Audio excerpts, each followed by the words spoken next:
niya, naalala mo, ang dami nating sakuna na napagdaanan last year, no? Before mag-end ang 2025, parang Actually, ikailang alog tayo, no? actually, na-check natin lahat ng force No. majeure. Yes, lahat ng mga checklist ni Mother Nature. Correct.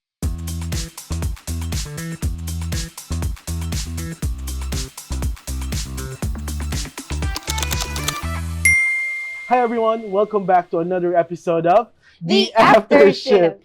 Today is special because this is our first episode of the year and we're kind of pulling back a little bit sa curtain yan. That's correct, Sir Prince. Kasi madalas, ang pinag-uusapan natin are the events, the benefits, and the announcements. But today, we're going to talk about what happens behind the scenes. Yep, exactly.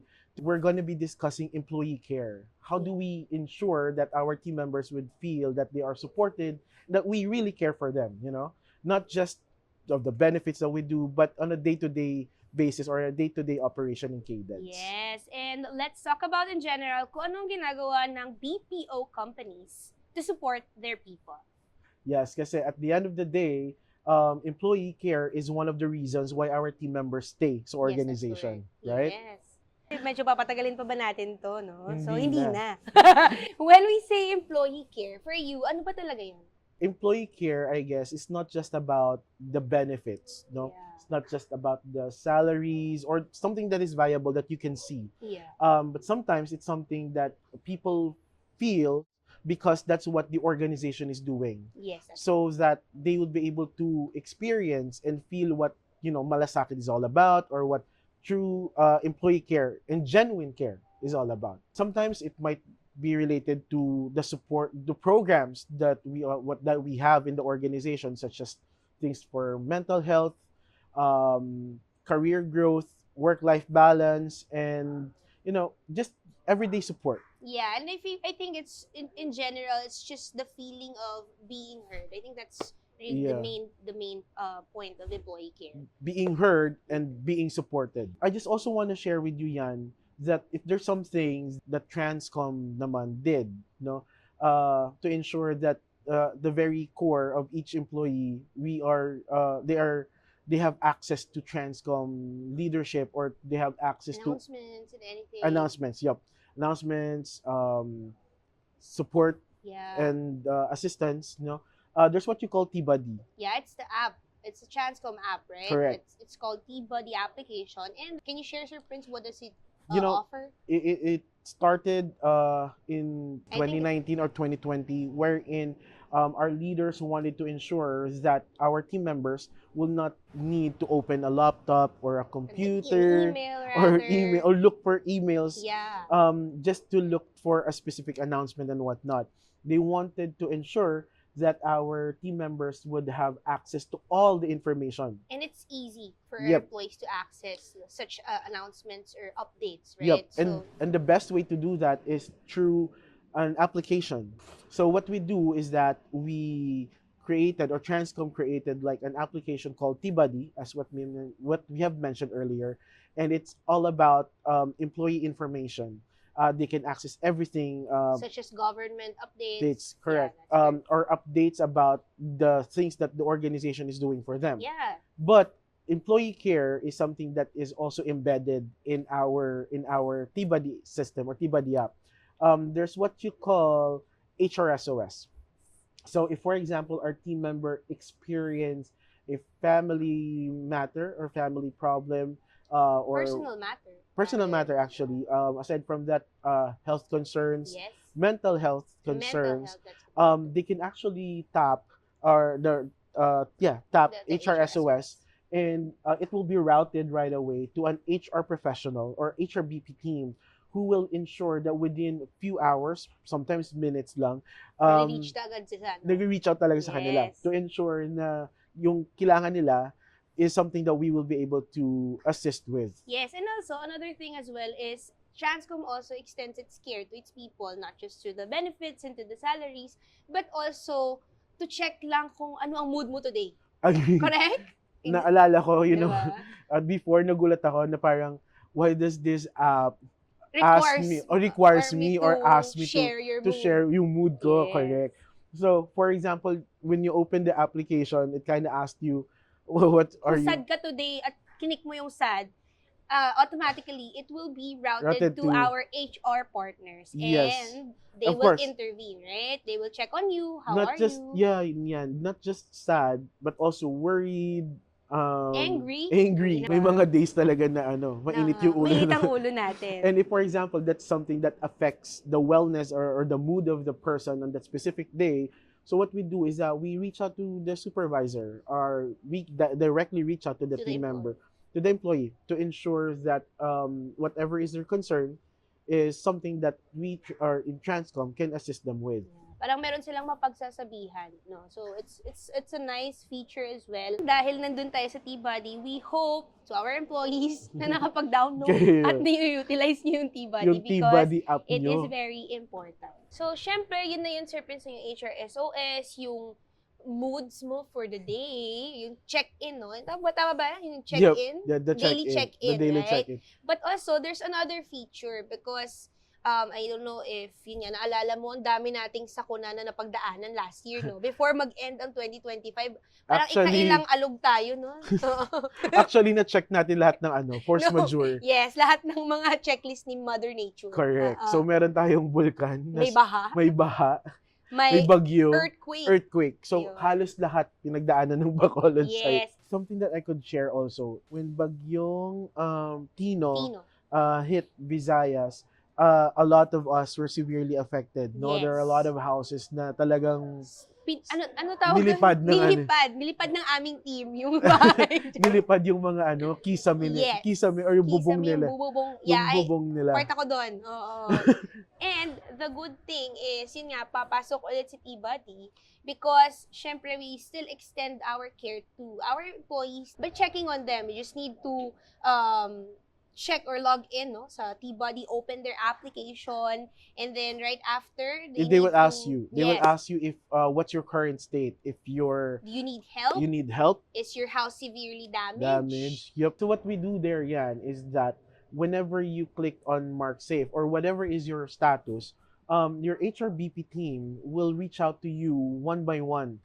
We're kind of worried ganit pagdating sa mobile phones nila, baka ma-deadbat. So Yeah. we usually reach out to them first with a text message Yeah. so that they could save their batteries in case nasa state sila of emergency or Yeah. calamity. Kasi parang uso yung power outage Yung power talaga whenever outage. there's national disasters. So we reach out to them, and that whenever they respond to us with their exact need, our HRBP team would reach out to our facilities, to our security team, so that we could prepare whatever they need. Like for example, care packs, face masks. Yes.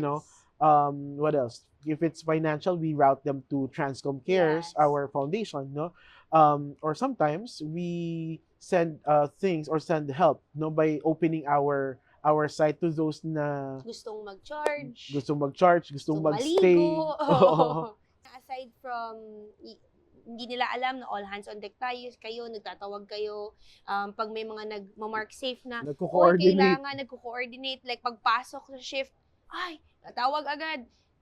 Engagement as well, Transcom Care. Mhm. So, we have this assistance, no? Whenever we have calamity, wherein we release Funds.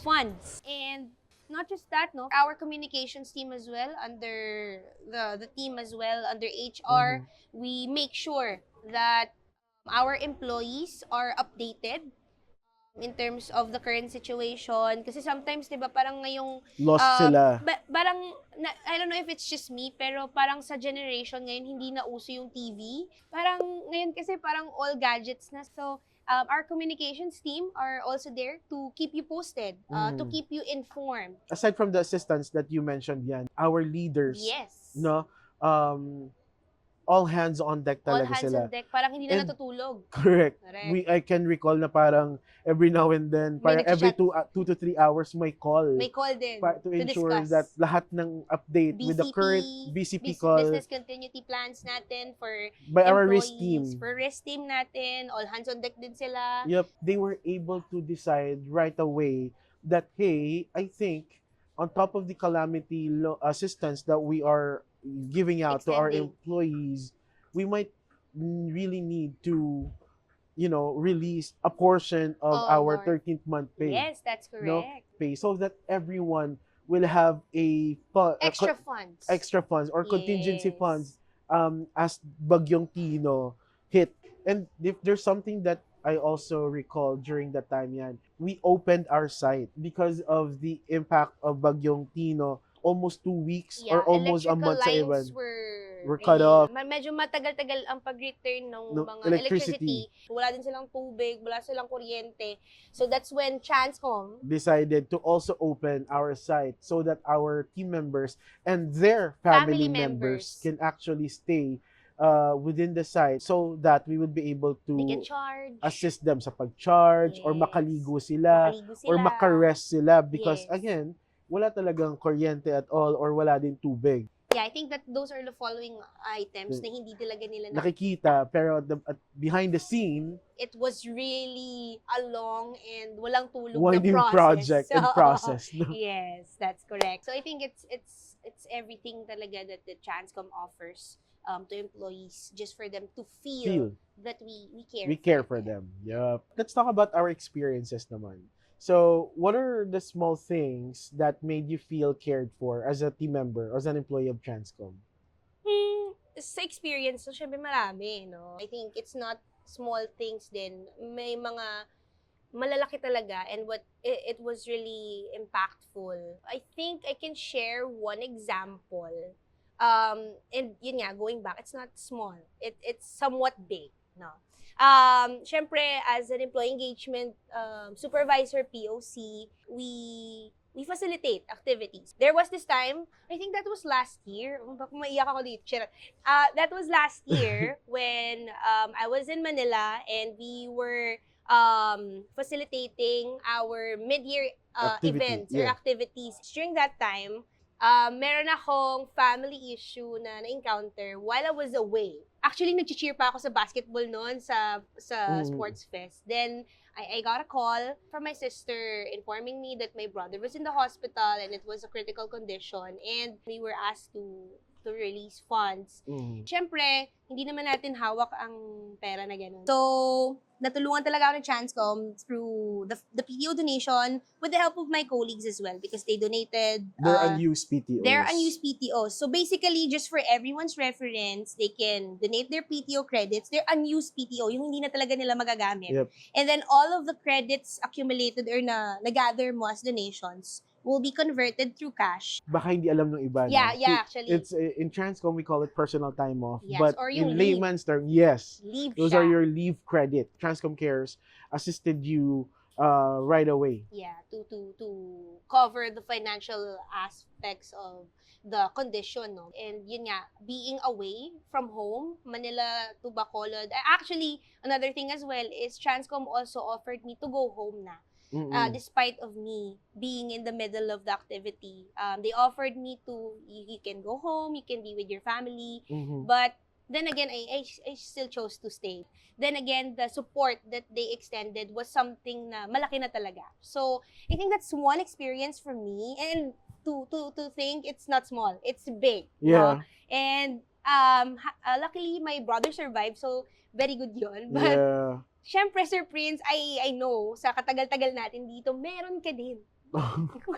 Meron ka din. No, I was thinking if it's something that I wanted to share. So, I believe it was 2024 crossing 2025. Yes. My mom got hospitalized sa Manila, like an emergency assistance ang kailangan ni mom ko, no. The HMO covered as much as they can, even if it's January 1st. Yeah. No, and it kind of made me feel at ease that even if my mom did not make it, no, because she passed away during that hospitalization, but a big chunk of the stress was lifted. You know, it's not something na iisipin mo ko pa na yung parang HMO, payment. ganito, yung payment and all, Yeah. because Transcom Cares was there to ensure that I'm assisted throughout the process of grief and throughout the process of doing financial constraints and doing those things. So yun. I think Hindi It's siya not small. small. Again, hindi siya small. It's not Big siya small. Medyo big siya and something that is too personal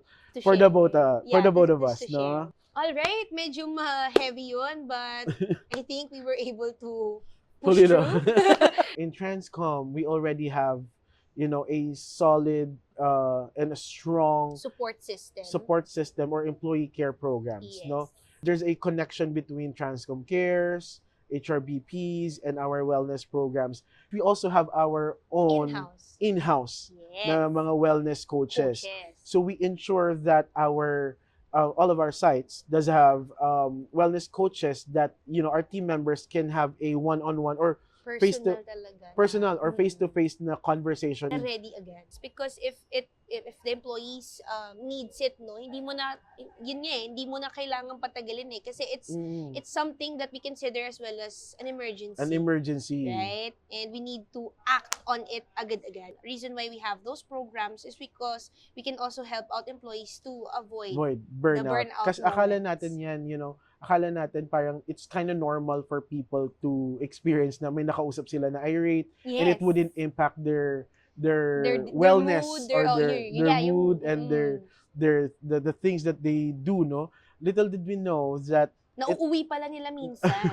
and to ensure that we support them, for example, they've been exposed to such, there's a wellness coach who's on standby and can assist them right away in case na kailangan nila may makausap ka agad. That's correct. Now, we'll talk about HR engagement. Ako na to. Ikaw to. Na-master mo to actually. Oo, ilang taon na ako eh.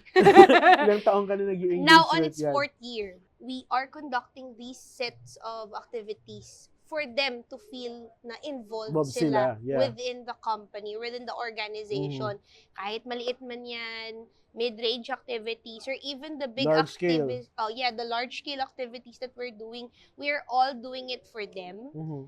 Syempre, babalik ako doon. We're doing it for them, not just for them to feel connected with the organization, but also to help them, no, na i-enjoy yung stay nila here sa organization. I can still recall, di ba, every end of our activities, we usually conduct like a survey. Post-event survey. So, we'd be able to capture yung feedback nila of what we can improve on and, the opportunities that we've encountered. In Transcom, we do medical missions, we do outreach programs, coastal cleanup drive. Yes, we do activities not just within the workplace, inside the organization, but rather we go out Yeah. and extend it to the communities. Because we give back to our the communities, to because the it's community. our corporate social responsibility. Correct. Yeah. So something na nabasa ko dun sa post-event survey is that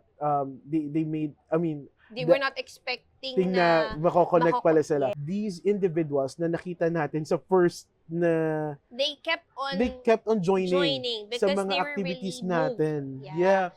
And they were they really extended, or they really expressed that we were really connected. Parang na-feel nila na ay part talaga ako ng Transcom, and it's the first daw talaga na nakapag outreach program sila. Hindi pa ako engagement POC. Meron ng We have been doing some mangrove tree planting and yung coastal cleanup natin. So Transcom really ensures that our employees are not involved, connected lang inside sa mga activities natin, but also outside din. Yeah, and it kind of foster that feeling na dapat you are not just engaged within the organization, but hey, your small act would have a greater impact. Ano nga yung ating tagline din? Small acts, positive impact. Ano ba yun? Charot. So it was a big impact sa community. It was a big impact, I would say, because our beneficiaries were really able to express. Express din. Nag-inform din talaga na your donations, your efforts, malaking tulong talaga siya. So, here at Transcom, it is really our commitment to sustain. Yeah. It will go back to the idea yan ng discussion natin kanina na employee care is not just about benefits, salaries, but it's making our people feel that they are supported, that they are part of the team. Yes. That's the reason why one of our core values is that we're team players. Yes. Because we ensure that through our actions, through our decisions for our team members, they are part of it. Yes. That's the reason why every year we conduct the benefits survey, because we wanted to ensure that as much as possible, we're kind of flexible on the benefits that we provide our team members. We also ask them about their take on certain things, if we are to change from And certain benefits certain that we benefits have right or now. providers from Yes. one to another. Before we make a decision, before we move or jump to another, we ensure that majority or a lot of our team members would say na, hey, this is something that we want. Hey, Yes. this is something that we support. This is something that we need to update din. Oo. So, Kailangan ang na- nangyayari dito is that employee care program, it's much more vital now. Through what? Through one, transparency. Two, making our people feel that, hey, they are part of our... And they are heard. They are heard. Yep. Yes. They are part of the decision making. That's correct. Not because, leaders are just there to ensure that they are pushing boundaries, to ensure that kung ano yung gusto ng mga employees are happening. Yes. But we also wanted to ensure na kung ano yung gusto ng mga employees natin, yun yung ginagawa din natin. Yes. Now, we listen. That's the reason why we ensure Transcom listens. Transcom talaga, listens. Diba? Tama. Correct. So, I think it's really a big factor in terms of retention din. Kasi sometimes, I think, employees are also disappointed then whenever they express these kinds of stuff and then hindi naman sila naririnig. So, I Correct. think it's a contributing factor Yeah. din talaga. And I would agree with you. If there's a strong HR and engagement na support or programs and projects, it would make a difference. Yes. It would make a difference because, one, they would feel that they are heard, they are part of it. Two, we support them. Kung ano yung kailangan nila, kung ano yung gusto nila, we are assisting them, and we are Yes. making them experience those things. Yes, right? we're making it happen. All right, medyo mahaba ba yung Sir Prince? Nakita tuloy nila kung paano tayo magchikahan. Oo, after pero mas shoot. ano pa yon, mas iba pa siya pag walang camera. Charot. Pero iba pa siya, no? But it's fun din that we're doing this, no? And we were able to share what's really behind The scenes, no? Yeah. Behind the HR engagement and Mhm. behind the organizations, ano din in general. Agree with you yan. And if there's something that, maaalala ko sa conversation na to, employee care goes beyond benefits. That's correct. It's not just the salary, it's not just the benefits, but it's about, the everyday support that we provide to our team members. That's correct, actually. Kasi everyday din sila nagpapakita. And the support that you're showing, dapat everyday din. Everyday and consistent. And consistent. This is consistency is key. Also is another takeaway ko dun, Sir Prince, is that listening, empathy, and action are really key to real employee care. I really believe on this one, no? Makikinig talaga. Yeah, it's genuine care. It's Genuine care you know what? talaga. By simply listening, by simply discussing things with the employee, being empathetic, Yes, it would make them feel that they are being supported and really cared that's correct. for. Yes. It's really impactful. Kahit sa atin, no, we as an employees, no, if our leaders listens to us, no, and yeah, shows We empathy, feel heard. we feel heard, it's really, parang iba eh. Iba Iba yun. talaga May siya. impact siya sa atin. Supporting you guys, or supporting us, no, Mhm. every day. Parang it's something talaga that what keeps us going. And I think it's the same way for our employees. That's something siguro na uulit-ulitin ko kasi proud ako na members tayo nito, no?